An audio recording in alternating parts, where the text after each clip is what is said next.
Welcome to Mornings with Patty. Today I'm reading from The Language of Letting Go. It's October 2nd, but I'm reading from the October 1 reading because it's resonating with me today as I'm trying a new thing out for myself. And it's about being who you really are, or to thine own self be true. In our spiritual path, we're learning a new behavior, and it's called being who you really are. And for some of us, this can be frightening. What would happen if we felt what we felt and said what we wanted and became firm about our beliefs and valued what we needed?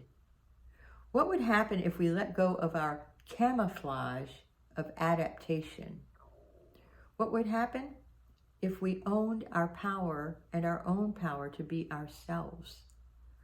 Would people still like us? Would they go away? Would they become angry? There comes a time when we become willing and ready to take that risk. To continue growing and living with ourselves, we realize we must liberate ourselves. It becomes time to stop allowing ourselves to be controlled by others and their expectations and be true to ourselves regardless of the reactions of others.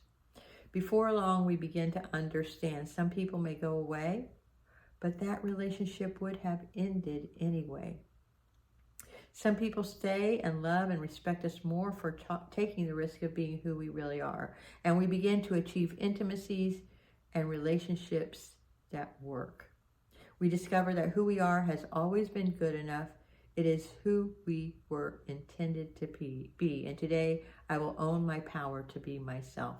My biggest obstacles in my spiritual path has been people-pleasing, being afraid of authority figures, and needing approval from others and validation from others to who I feel I am.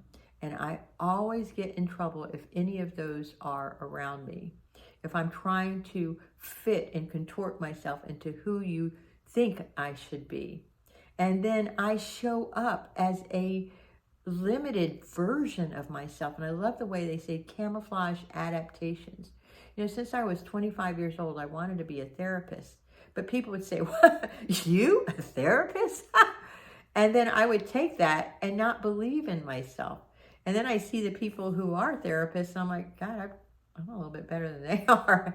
And I'm not saying it as a put down, but I actually do the work that's needed for clarity. I actually do the work that's needed for understanding. I actually do the spiritual work that's necessary to become whole. And if I can find that way to become whole, then I can help others too. And that's what I'm doing now, despite what other people think of me. And I am on my own path now, and I have learned from the greatest teachers. And I know who I am now.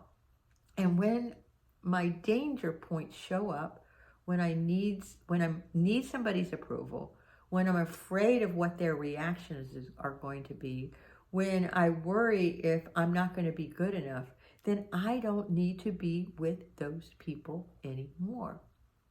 And what happens is I will show up as my inauthentic self when I am people-pleasing, when I'm afraid of authority figures, when I'm doing those things that are not loving to me. And I want you to ask yourself today, what are the behaviors in you that keep you from being your authentic self? Is it your need to be right? Is it your need to be superior? Is it your need to be self-righteous? Is it your need to have your own way? Because those needs are not your authentic self. Your authentic self does not have any attachment to anything. I had this incident the other day where somebody was attempting to manipulate me, and it felt so uncomfortable. And I didn't stand in my power, except I said, well, if this is going to happen, if this is the way it is, then I'm going to be doing this.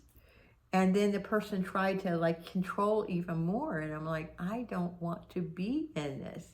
And so in a not loving way, I'm just going to be honest, in an unloving way, I just kind of ended the conversation because I don't want to be in that kind of energy. I want to be in loving energy and authentic energy.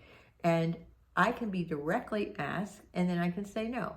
And I want that for you too. I want you to look into your life about how you try to control other people, places, and things, including getting approval, including getting your needs met, whatever that is.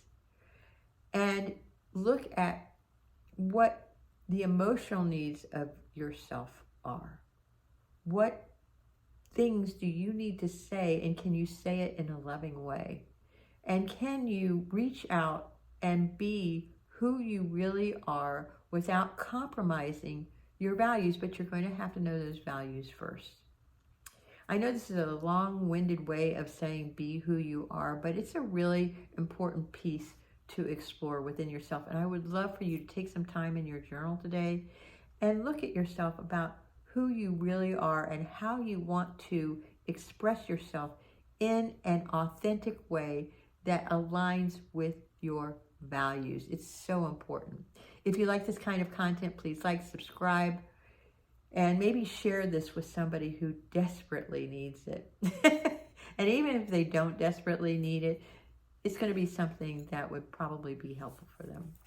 I love you. And you might want to take a look at, by the way, my other texts and other videos on seeking approval.